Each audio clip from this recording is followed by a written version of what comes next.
The only thing brighter than the sun in the whole fucking universe, the beautiful Jess Lamb. What's going on, fam? Hey, Matt Waters, how are you? I've been great. How you been doing? Great. This has I've been a long time coming. I'm so happy to see you. I know I need to come by Queen City Radio sometime on a Thursday. I've been playing around the corner on the first and third of each month, and I finish at 9 o'clock. And I need to block off that time afterwards to come by and bump with y'all for a little bit because it looks like shit has been wild over there. You have to come by anytime. I'd love And to so jam with you. that show has kind of opened up in a lot of ways. Has that kind of been where you've been kind of taking like trial and error with new songs and new collabs and things like that? Or is it more just freedom to do whatever you want? Ooh. The more questions I get about this as it's all coming to fruition, it's making me feel like I can hone in a few ways.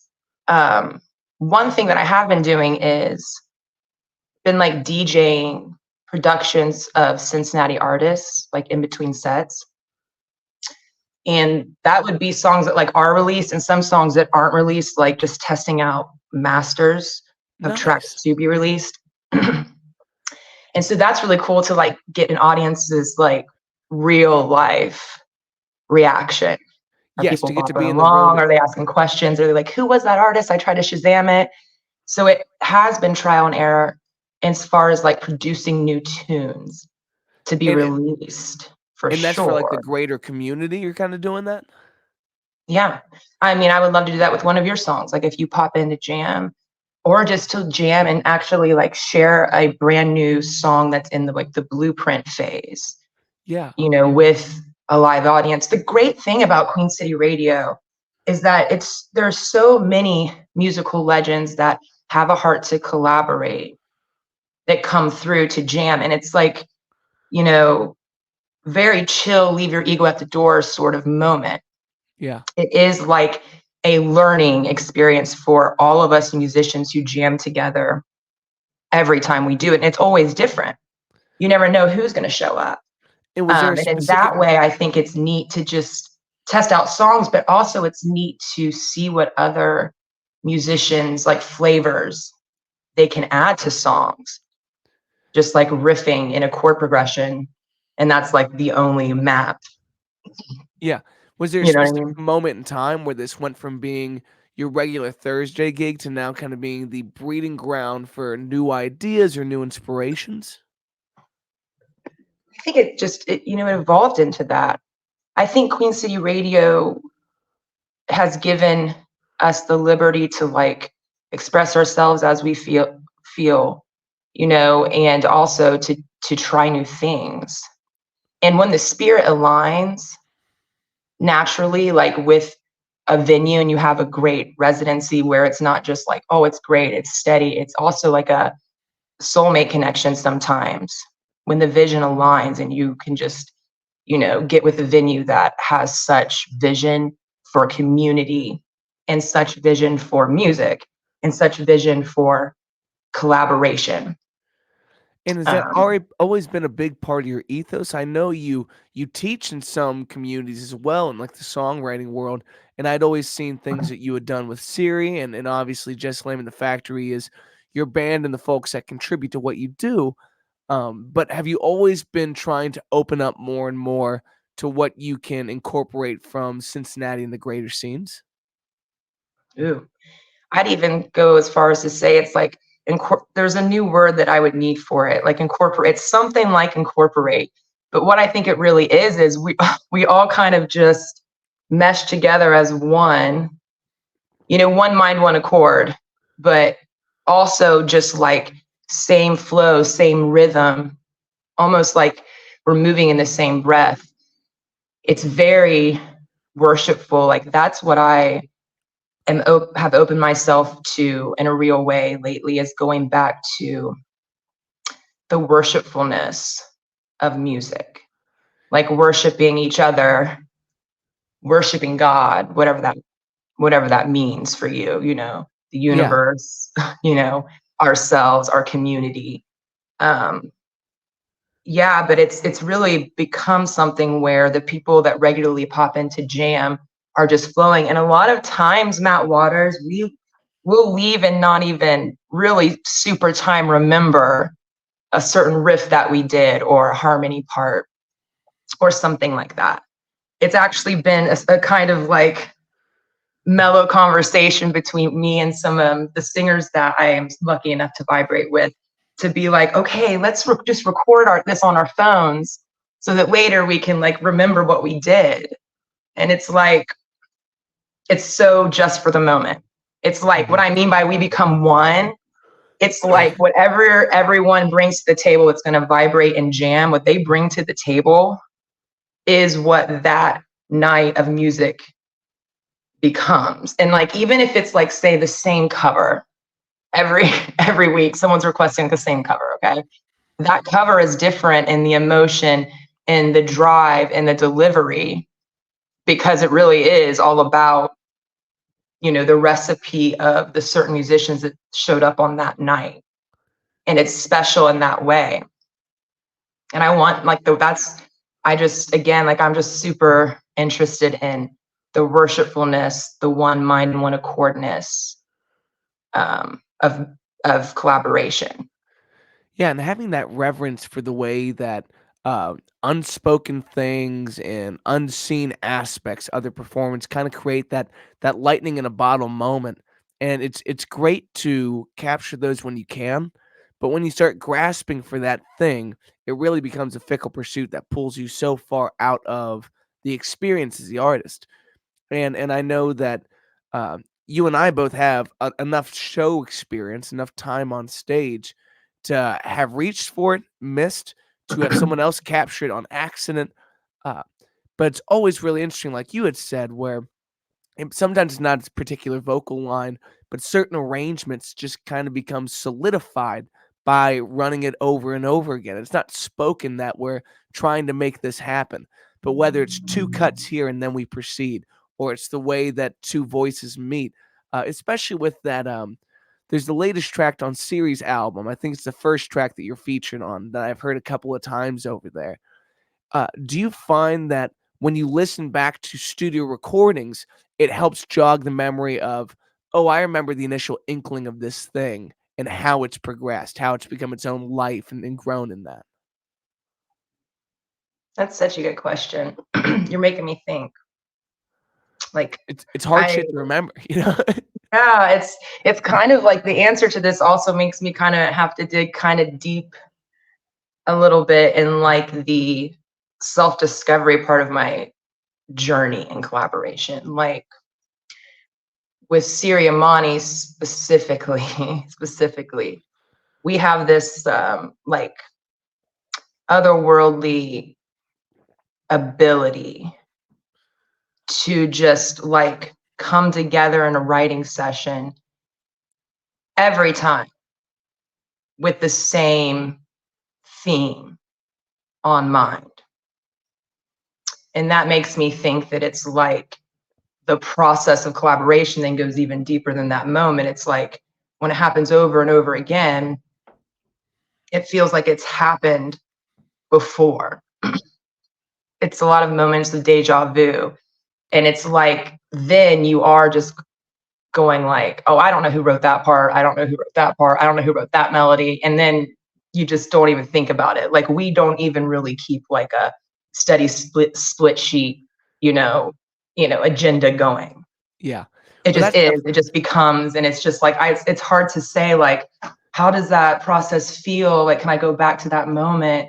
I mean, I've been back to that moment a million times in a million lifetimes, but it's hard to really pinpoint the thing. Do you know what I mean? well, I think describing it as deja vu, like everyone can resonate with these moments where it's like, I've seen this, but I have no idea why or how or when.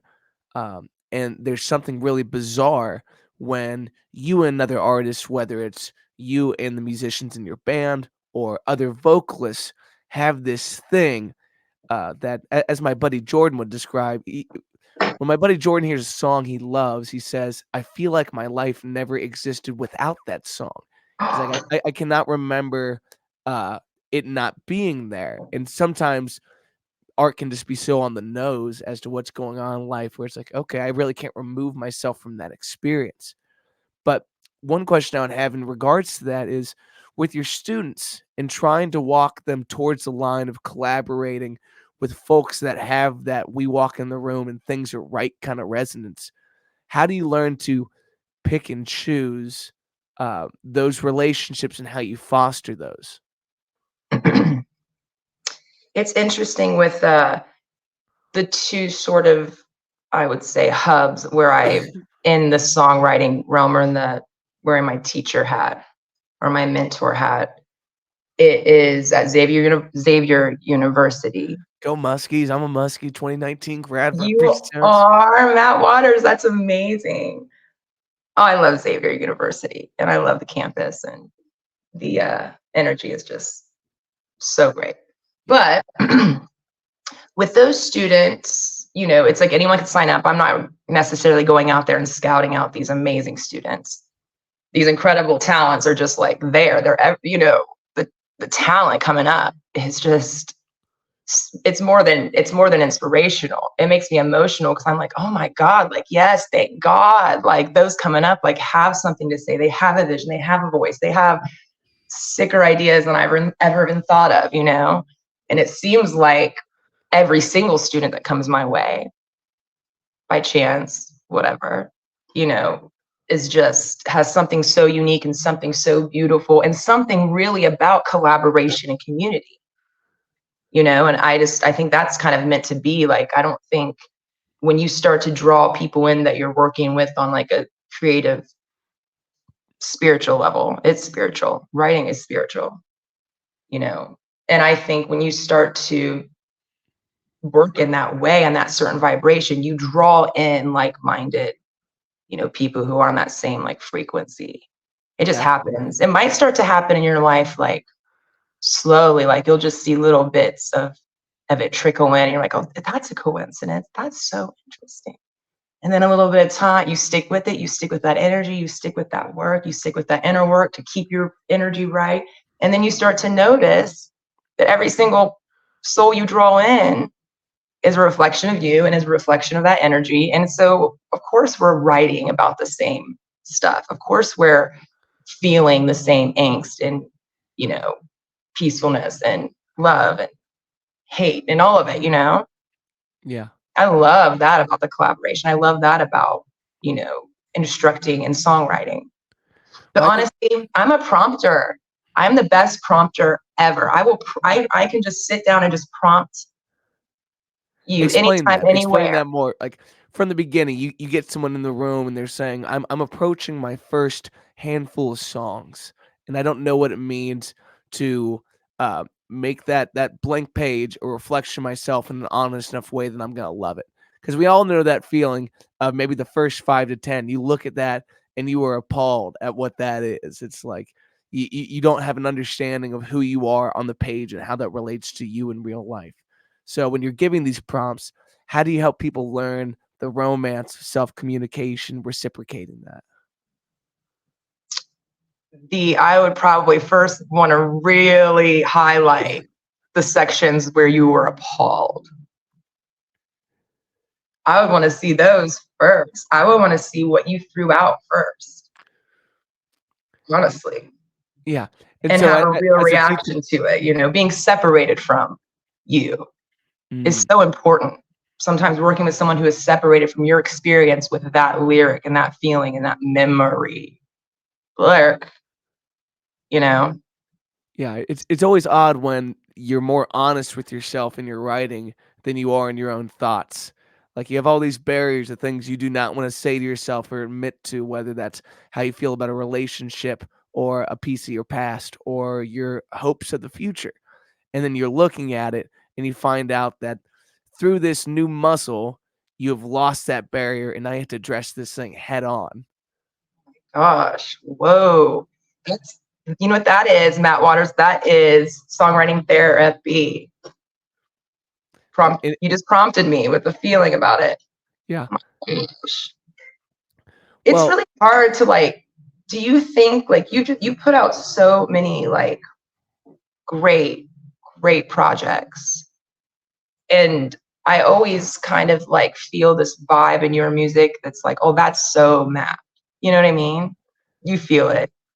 That Did means you that means the create world. that, or did it just become that over time? Was that super intentional to like stick with a genre, to stick with a certain lineup of instrumentalists, things like that? I would say as I sit here right now, like most people, I struggle with the confidence to claim my own thumbprint, and I really don't know where that lays. Uh, so when someone affirms that kind of thing in you, it means the world because you do feel like you're getting closer. Um, but I would say I really have a hard time with understanding when someone else can point to that thing. I don't know that I'm pointing at the same thing. You just keep stepping up to bat and hoping for the best, and give yourself 5 songs to choose the one from because not all 5 of them do what you're talking about that points to you and feels resonant to, uh, what I always say is you reciprocating what your heroes have done for you. They put songs in your life that claimed moments. Like I always give the example of Yesterday by Paul. Yesterday for me as a kid was one of the greatest heartbroken love songs of all time. I used to play it for my nana. And the last thing I ever did with my grandmother while she's on this planet was play her that song. And now it's become this song of longing and love and mourning in a really beautiful way. So it shifted its literal meaning while carrying the exact same message. It's like that has a profound level of depth in my life that nothing else has ever captured. So my new mission in life is to do that for someone else. And I know you follow that vocation. It's just so beautiful. I love everything you said. That was really inspiring. I think it's like utilizing other people's experience with their songwriting, like, you know, the experience of nostalgia being sprinkled in now, things like that is so important to speak on, because then you're giving ideas, right, to other artists about how to like go deep, about like how to choose songs for your set or for your album that really do matter. Because like, how do you know if they super time matter? Because don't all of them matter to you because they're you? How do you choose the theme for the album? How do you choose those songs? For me, that has always been the struggle in the process. For me, I can be prolific all day long and right, you know, a million different themes, a million different feelings, a million different genres, whatever. But being able to put them together and decide like what that flow is and what the, you know, it's just, I feel like that's when you need to call in support, Yeah, you need your inspiration. team to help the chopping block of your children and ideas is such a weird, fucked up moment to deal with as a songwriter. Uh, Ooh, but one thing that I'm sure you get this, and other folks are a little more literal to their initial idea. But from the first time I play it to the moment before I record it, if I look back at the initial lyric sheet, certain things have subliminally changed about the song. You know, certain things are just shifting and trying to make sense of it to your own mind and seeing how that makes a transition to getting more honest with yourself. And there's revisions within that, but you do kind of need a set of eyes over your shoulders saying, this tense didn't work or this didn't clarify. Because once the song is outside of you, now we're trying to make like it's more of like the sexy world of computers where it's encoding and decoding on both sides of this. And if I want to make sense to you, I need to clarify in less words than 5 what that one word should be. whoa, gosh, Do you yeah. ever find that frustrating? Like you spill the message and you find the message is just a little too jarbled. You know the idea, but the language by which you give the idea is not yet there. Ooh, I feel this. It's kind of like Siriamani speaks on something about like, you know, wanting to write a lot of lyrics. Like I have so much to say, I want to write it all. And then elevating to a point in your artistry and your being a writer and in your spirit and all those things, to where you're just going to say the point, like what you need to say, Yeah. right? Maybe it's something kind of like that, like where it's, as we grow, we're more gentle with ourselves. So when we're more gentle with ourselves, we speak less. Like even the self-talk is not like, oh, day long doing the thing. You know what I mean? Yeah, it's not And I as think then we jarbled as. probably write in a way that's more just like to the point. And then it's like, if we don't, and sometimes as artists, we don't know if like we are relaying our point super well, right? How do we know? We have to give it to the audience and then see, if they get my point. But what if the audience hears it and then they're like, they create a different point? Like, what if the masses of the audience create a completely different point? Then do you like go, okay, I'm going to curate this song to be more towards the point that is, you know, the Yeah. audience? Or are we like, no, no, no, I have to make my point. Yeah. So I'm going to like do this. Do you rectify it, or do you stay like beautifully vague that everyone can insert themselves in a different way into that? Like, I think it should always be your viewer's perspective is owned by you and you only. But there there is a critical element we all have to have when looking at the material of how close can I get to what I'm trying to convey, and then what they do with it is none of my business. You know, it's like I don't think the farmer has the same complex that we do about the raw elements you bring to the table. You're gonna cook it however you will. You're gonna feed it to your family however you will. But it's a really bizarre thing to watch your song go out in the world and not be who you expect it to be. Maybe it's like angsty teenagers. Maybe that's what we're finding out right here. Oh, yeah. And then don't we feel different about the songs we put out as years pass? You Yeah, know, that's I've always the taken best down whole feeling though. projects before. Yeah, Totally. I don't know if you're in the same category. I'm horrible with dates and years and whatever it is. Like I have no chronological idea of my life through that. But songs are different. Songs are a clear moment in time, and I can remember when and why, and they're very visceral. And I might be lying to myself about what that actually was. I don't have a strong memory, but those things feel like landmarks of life.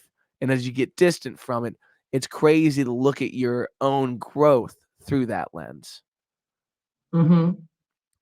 Is there a particular song in your life that really felt like a landmark moment of the beginning of who Jess Lamb is today? I would have to say the lyric, "You are beautiful, you are powerful, you can make it." That lyric came about on top of like this other song called Memories I released years and years ago. And like, it's that riff like, I'll say the piano right now. Yeah. You are beautiful, you are powerful, you can make it. Okay, the song, we all know it. We sing it at Cincinnati, we sing it to each other. We've put that lyric into so many different genres, into so many different jams through the years. And the recording now has Siri Amani featured on it, and so many vocalists from the city. It's all listed there in the credits. There's too many for me to start to name now. But the song is everyone's, like when I say it's everyone's, it really is like everyone's. It's a mantra for everyone. Whose is it? It's everyone's. Free medicine for all. Free But it medicine. actually That's came about at my friend Carla Weisenberger's studio, where she like designs dresses and does alterations and stuff. Hit her up, Carla Weisenberger. But and we were just messing around in there while she's like making costumes for Bootsy Collins, actually, for their tour in 2016 for the band.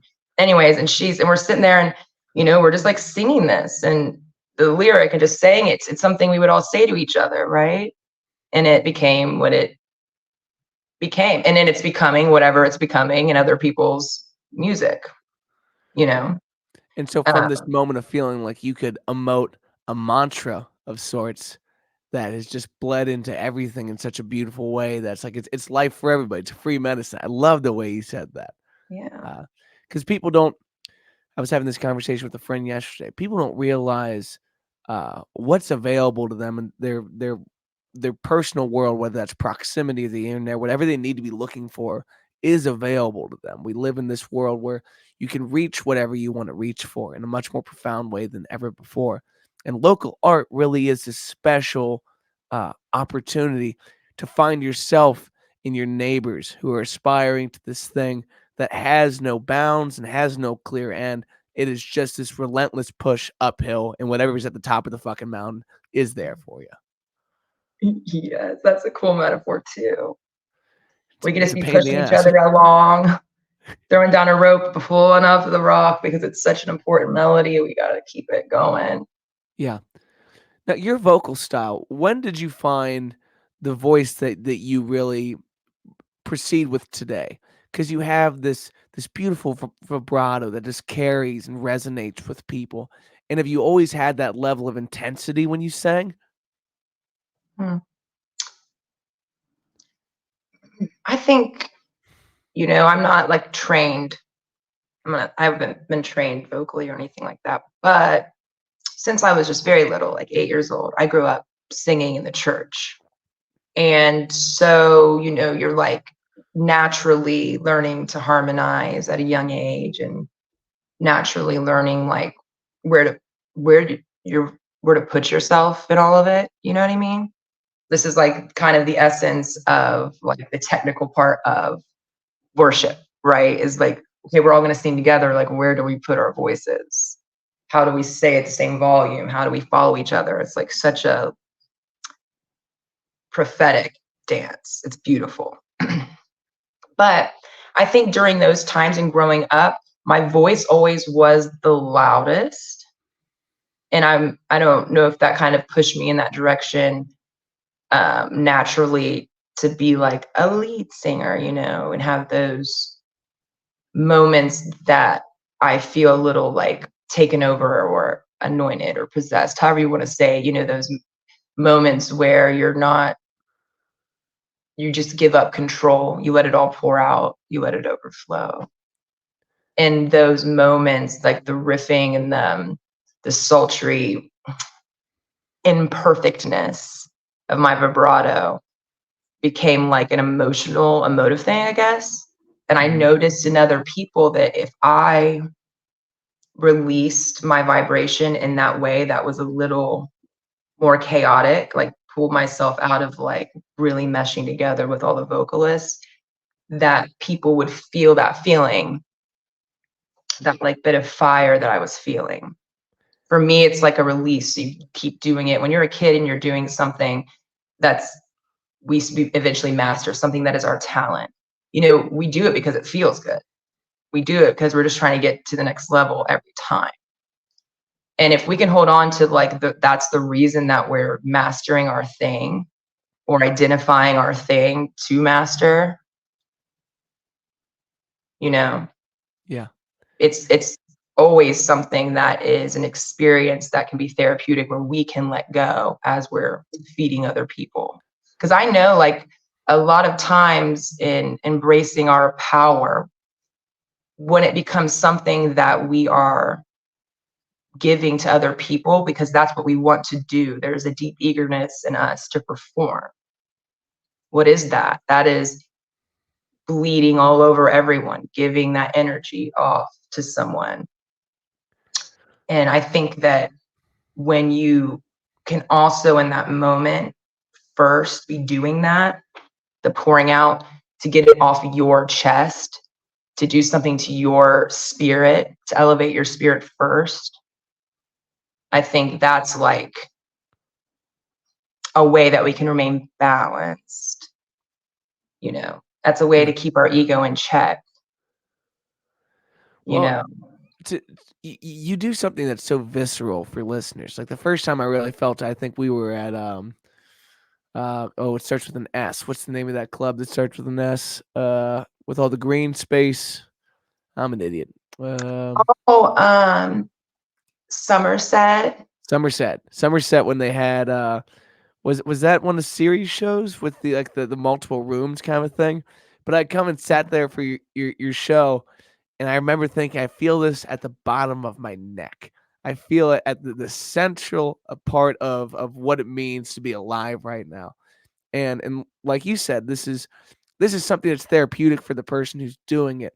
But when it hits in a room like that, it takes something out of you and gives something to you.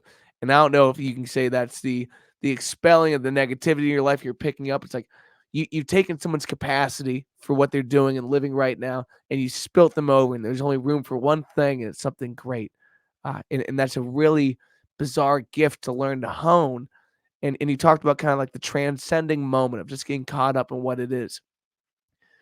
Folks, when they feel that for the first time, it's almost a fearful moment to let go like that, to learn how to be free of your uh, it's almost like an ego death thing, to be free of what you think is going on in your own self and going on in the room and how you can perceive that. Do you find yourself tapping in, tapping out, tapping in? Is it an exercise to stay at that elevated state? Or is it something that you've let go of enough times where you go there and stay there till the show is over and then you drift back down and you're living your normal life again?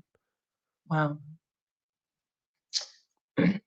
It's so nourishing and so beautiful that we can like on stage that we could create a bubble. I call it the egg, but like, creating the egg that is the energy that you want to feel and that you want other people to feel. It's almost like a scent you could put out. It's like, oh, if you come near the stage, you'll be able to smell lavender Yeah. pouring out of our veins. But I think it's kind of like the beauty of being able to create the energy in a space is like amazing. Isn't that part of what we do when it's like that's part of the getting ready for the show?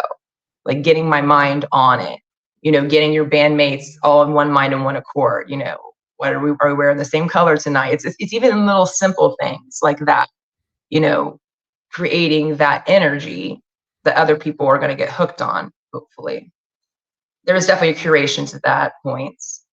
But I think that like there is a frequency or it's a feeling, it's hard for me to explain it, but I can tap into it at a certain like range and point. Sometimes that's in the beginning of the show, sometimes it's the middle, sometimes it's the end. It's not about that.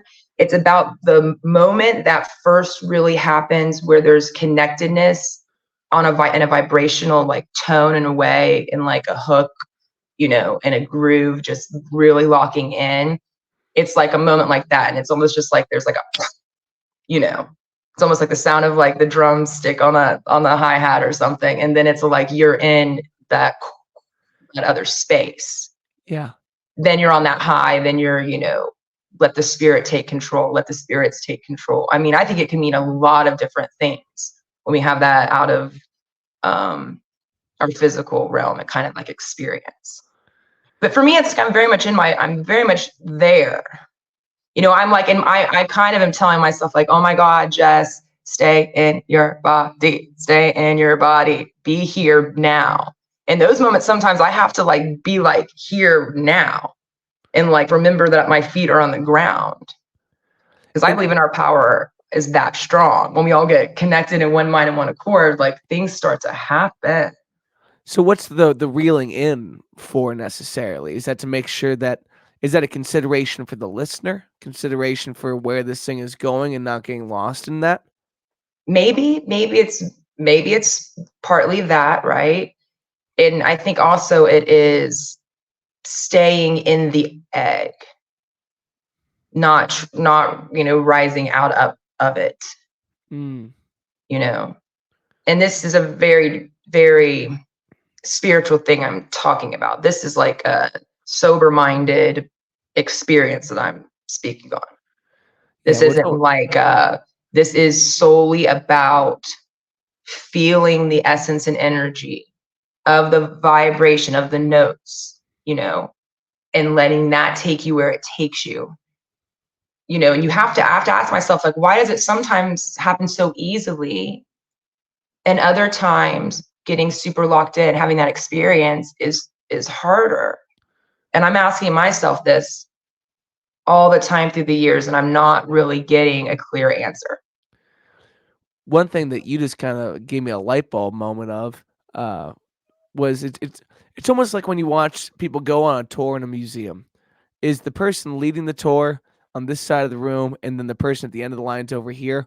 Or is it this one big moving mass that's incorporated together? It's like, we can't leave until the last person gets on the bus. So staying within the egg, holding yourself to that is saying like, I'm not leaving without each and every one of you. And that's a really hard thing to learn is to command the crowd, to command the meditation to move in one direction. Because one person can pull us all out of it.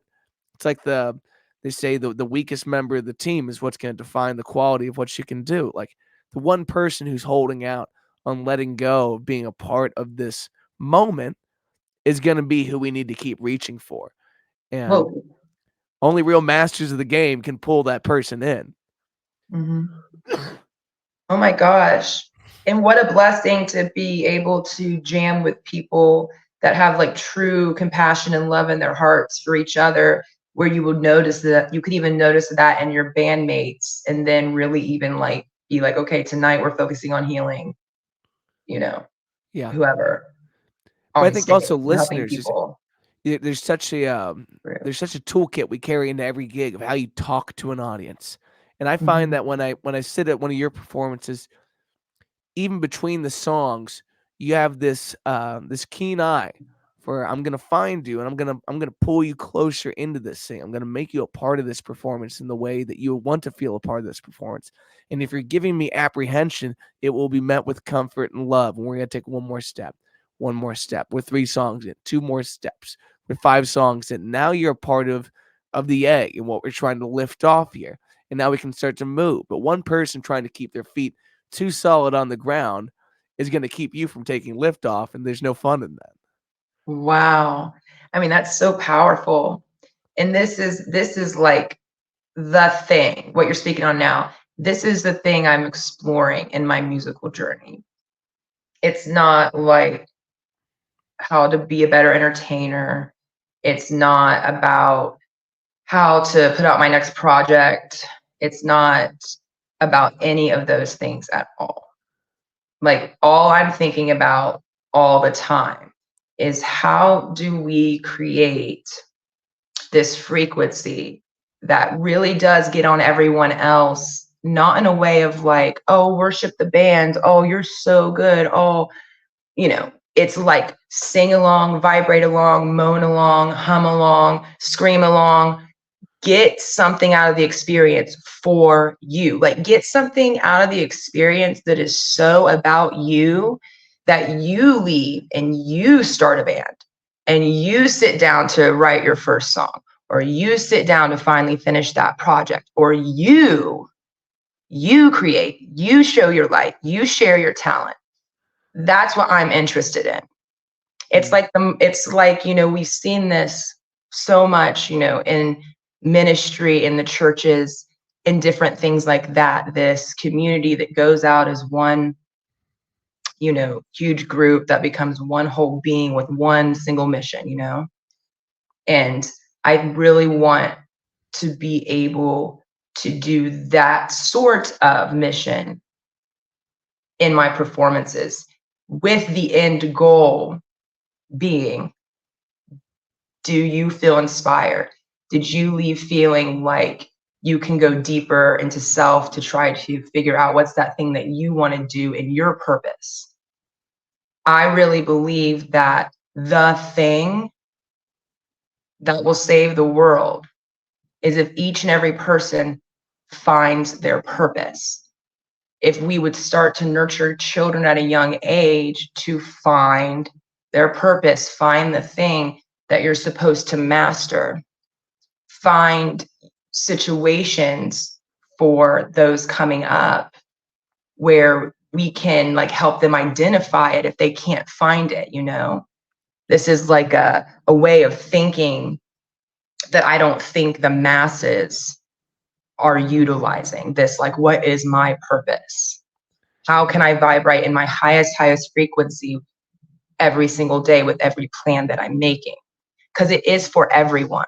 There's enough of the light and love and living in your purpose and getting to do it for every single person. And that, I believe, is something that is definitely reflected in Cincinnati music in general. If I had to like put it all under one umbrella, I would say community, but it's like, oh, what does that mean? I Yeah. mean, so many things. But for like the art, for the vibration, it means like, how does everyone get to have their experience where they feel like they got to shine their light? And I think that is just like what's up in Cincy. I don't know if there's another place like it for that energy. Yeah. Well, and the way that you continually carry that, like, there's certain folks you can continually point to for if someone comes to one of my gigs and they seem like they understand, there's a value proposition between you and your listeners. What do I have to offer you at the end of the day? It might be just a cover that you and I both like and I can play for you. Sure. It might be one of my songs, and that means a lot more to me. Uh, but then at the end of the day, I'll never have enough for you. So I want to point you in the direction of what I think is else out there for you, whether that's Siri, whether that's yourself, whether that's Safa. There's all these beautiful artists that are people that are refining their vocation, their purpose in this life. And they do it through the violent introspection of their art. One thing I think that our parents' generation had that maybe some of our generation has lost and we might be getting further away from is to entertain yourself, you had to give risks as to what you can and cannot do. More kids of our parents' generation sat down and tried to learn how to play piano. And even if it didn't work, their love for that thing because they tried is immensely larger.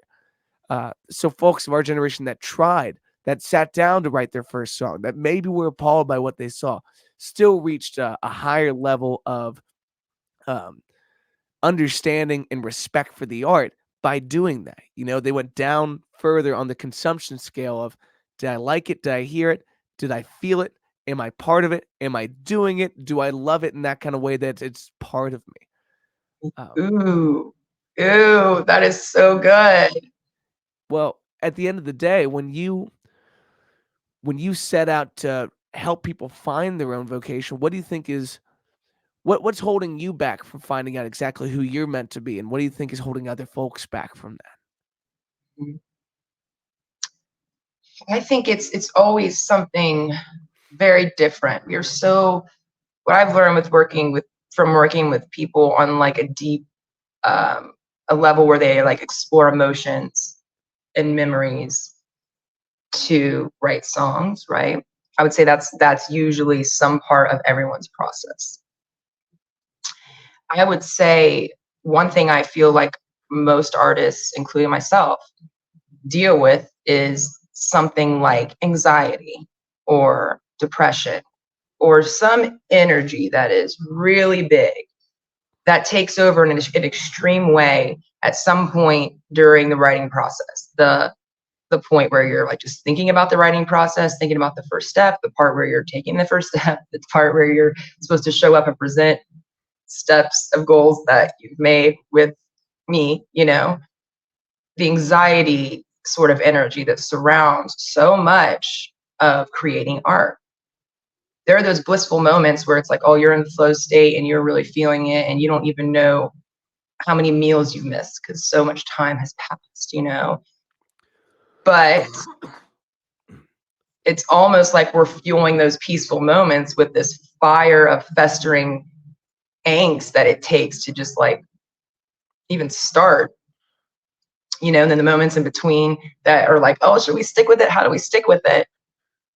I think this is something I see most artists dealing with, including myself. And the crazy thing about trying to measure this, like even having this conversation, it's like it's so relative, but it's hard to measure too, because I feel like so many artists, including myself, also have those moments where we go through like the peak so high for so steady and so long that, sometimes things are running smooth and you have so many ideas and you're cranking them out and it's all just blah, blah, blah, blah, blah, blah, blah. I mean, so it's kind of hard to measure it, isn't it? Yeah. The highs and the lows. And to learn how to be quantitative with this thing that is it's very lofty and outside of us, like Do you have any exercises, any regiments, disciplines that really keep you honed in on the craft and the output? I think any exercise that would help you hone in on like mindfulness. It's kind of broad, but like meditation has been such a key tool in my life of like for so many things. But as a writer, one thing, my brain goes and it goes and it goes and it goes and it goes. And I'm not putting like ideas into certain cognitive cabinets. Nothing's organized at all. It's just ideas are flowing. I feel like when I can go into a meditative state, it's almost like certain ideas that I'd written on post-its in every room around the house start to like come together under like the same umbrella there, and they start to just like flourish with more specific, you know, features of like what it's going to become. And Yeah. that for me has happened in meditation, almost solely in meditation, to just like take a breath, take a minute. You're not forgetting anything you need to remember. Nothing has been lost. You're not going to lose something if you don't get into that frantic mode you like to get into, where it's all like that. I Yeah. love to get into that mode. It's like doing that helps you to trust yourself, helps you to trust that those ideas that you have, they are going to flow out in a way that they need to flow out, but not if you're like tight, not if you're frantic. you know it's a constant reminder. It's a constant reminder to just calm down with every decision and with every move that we make. I think that's just like a simple way to live life. Yeah. Just calm it down and then come back to it. And I I think think that has helped with my sort of like anxiety, ADHD sort of yeah. writer's brain. And for the artistic mind, you need to have like catch-all baskets of those random sticky notes and ideas and whatnot. But I definitely agree. Like this, if you can learn how to either you do breath work or you run or you do yoga, whatever it is, learning how to not grip at ideas and get in this frantic mode of I must do this now. Like I've recently gone sober, and I found that a lot of my like pot use was leading to a lot of the frantic way that I was starting and not finishing things. And there was a really overwhelming phase of now looking at this pile of things that I thought were urgent to get to. I was like, no, those are gifts of the mind in a different state, but they do not demand anything of me that I do not demand of myself. Like, why can't you let them be happily unfinished? Why do you got to furnish every corner of the room and act like you're decluttering something that is permanently cluttered? Your mind is not meant to be Whoa. satiated by what you're doing there. Whoa. And it's been heavy to deal with the ups and downs of this new perspective on life. Um, but boy, is it given me a lot of things to deal with in that bag that felt like weights. It's like, why don't you just put the fucking bag down for a second? Why don't you just relax? Yeah. I mean, I think that what you're describing also is like, the like holding things is really like shows some amount of grit and some amount of like this dedication, like this emotional feeling you have towards the things that you are creating, or that you're taking it seriously. I think also let's remember to be easier on ourselves, and that our process is every bit of the different processes that have changed to lead us to this balance process now. Like I feel that guilt all the time of unfinished things, the guilt of ideas that I just didn't want to dig deep to like go there. I have like Yeah, a drawer of like dig deep question mark some month yeah. someday. I don't know. Do you find that, uh, I really resonate to what you're saying, like, you take it so seriously, and it is it's your personality, it's your calling, it's your everything. As much as the people in your life matter, to feel like you're making the most of your life is a very singular mission. Um, and conversations like this help bring my feet back down to a place of understanding, because every time that you and I get an opportunity to interact, um, the commiseration in what is this beautiful art, and how fortunate we are to be in a city around, folks like ourselves and other people that really care for this thing. Um, it's a heavy lot to carry, and it's very lofty, and there's not a lot of people that totally understand. You welcome people in to understand it more. But I guess what I'm trying to ask is, where do you draw the line for Jess Lamb, the person, not the artist, not the community building, piano scorching vocalist that gives everything to everybody else? Like, where is that line of reservation for you? Hmm. I have this, at this point in my life, I, and when I say this point, I would say the past like few years, I really have blessed my life in a very curated way over a decade so that I can build my schedule as I feel like it needs to happen, maybe like every couple weeks or something. Let's just say that, right? There's shows booked out through the year and things, obviously projects and things. But I really honestly try to keep a lot of time and open for like where the spirit will lead. Might be a random collaboration. It might be just like walking down to Finley Market and just doing that for the day. I honestly practice, putting my phone on airplane mode like a lot. And I'm like a 90s kid, right? So I do value that feeling of like, okay, I'm gonna be gone for the next 4 hours. So like leave a message Yeah. vibe. I mean, so think practice is like simple things like that. But I always feel like me. Can explain that. Some people speak on that alter ego of like embracing a persona or an energy or tapping into a certain part of themselves that's just for the stage. And I dig that. I think that is such an incredible, powerful, beautiful, really magic process to have that ability and do that. For me, I'm just who I am always. And even to the point where I think that more curated, rehearsed shows make me feel tighter, make me feel less like I can pour, really pour out, and travel with my vibration. Mhm. I don't know.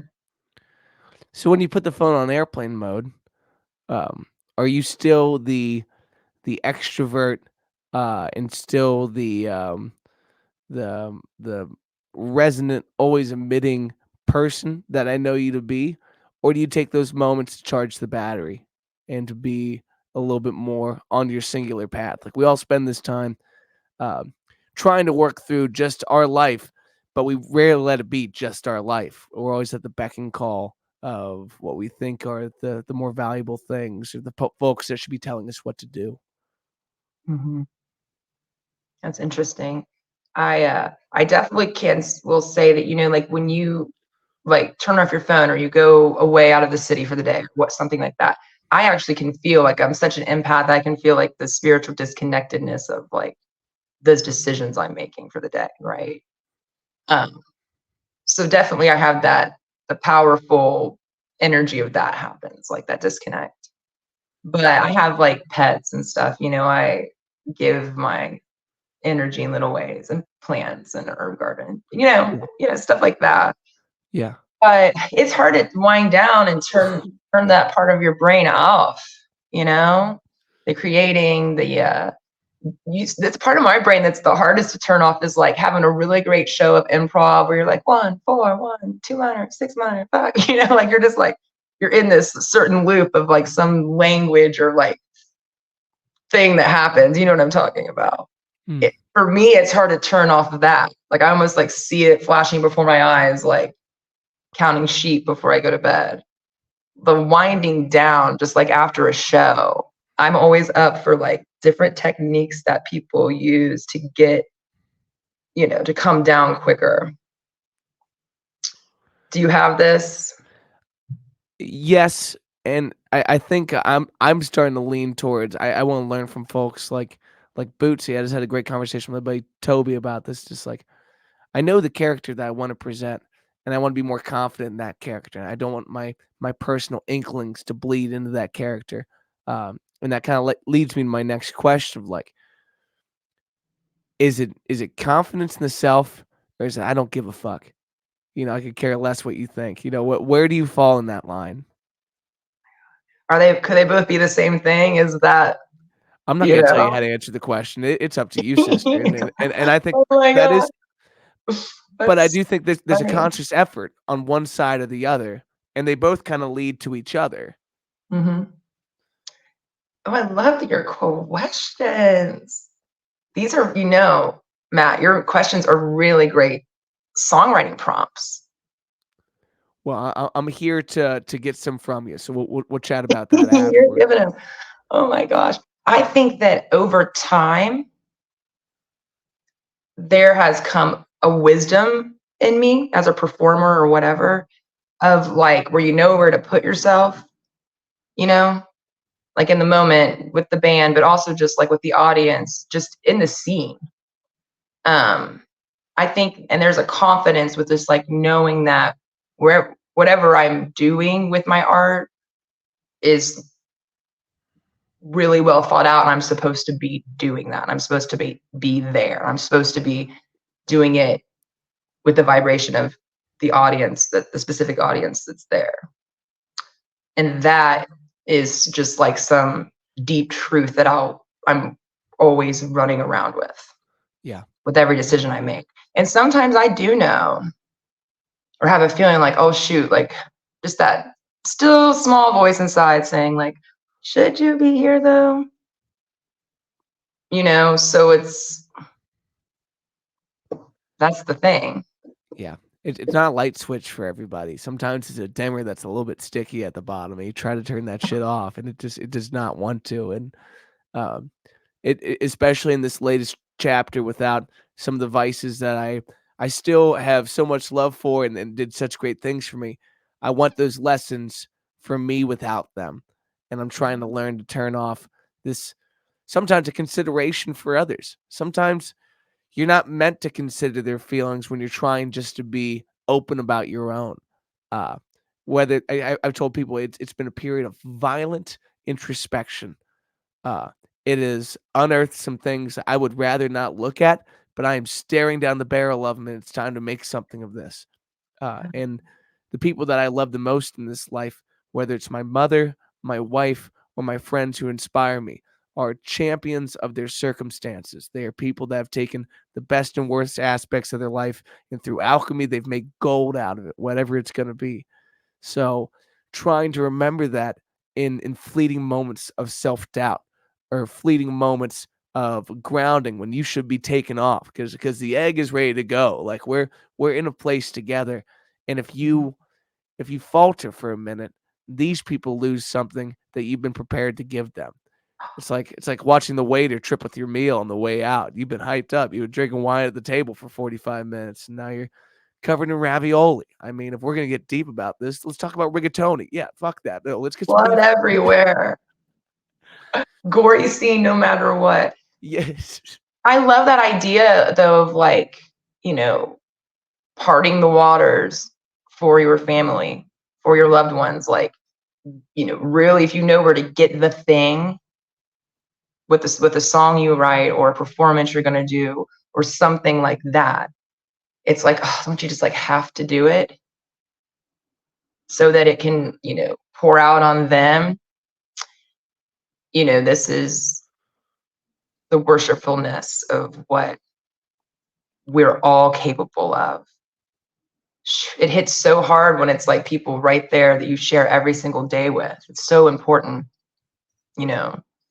But it always blows my mind to think about the people that we've never met that have had an experience with one of our songs. Yeah, I always tell folks the thing that we all want most in this field is to have our passive impact mean something. I'll never meet Paul McCartney, but that one song has given me an avenue uh, to loving and cherishing the person that drove me to every guitar lesson I ever took. That gave me the music on a silver platter and nurtured this thing from the jump. Uh, Uh, so if I'm gonna have any reverence for my hero, we reciprocate. I tell my wow. parents all the time, like, if there's anything I wanna do for my children, I wanna give them what you gave me, the love and support and the upbringing. My heroes deserve the same. Uh, and someone like yourself who gives so much to this community deserves to have your cup filled day in and day out to make sure that you can stay on this linear path towards the greatness that you keep giving, my friend. Oh, thank you, my friend. It's very sweet to hear. Just like hearing it is giving it. You know what I mean? Or how I say this, just saying it is giving it. Yeah. Just telling each other, like, hey, I see what you're doing. Giving our loved ones and our heroes roses while they're doing the thing that you're giving them roses about, right? Yeah. I love that. Oh my gosh, we should all text like 5 people random in our phone today and just be like, "I see you. You're doing it. You're doing great. Love you." Yeah. We all need a little bit more of that in the world. And Oh, it so much more. happens A from little one goes to a long one. way. The teeniest bit goes the longest way.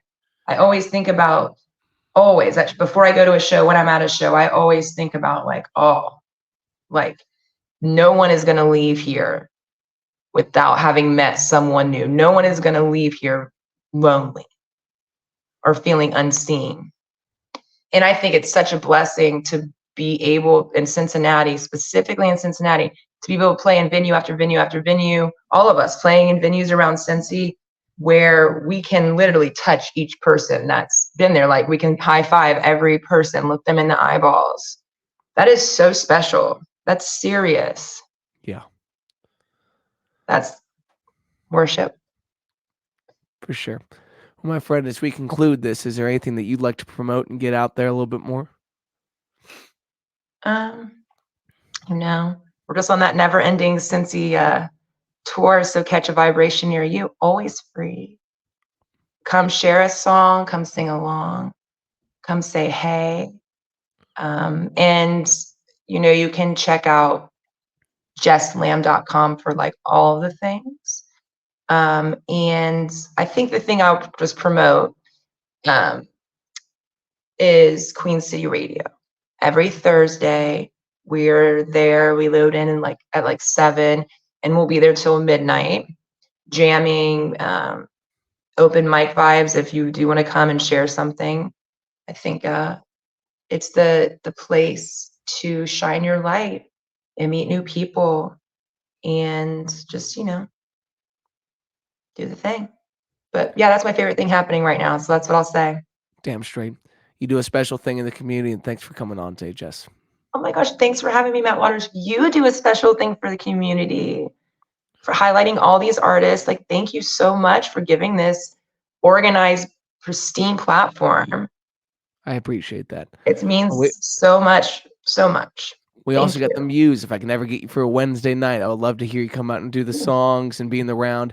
We got Anna Applegate coming out tonight, so I shout out to you The for best. continually encouraging the folks around us that are beautiful songwriters. I haven't gotten to play a show with her in 4 years, maybe.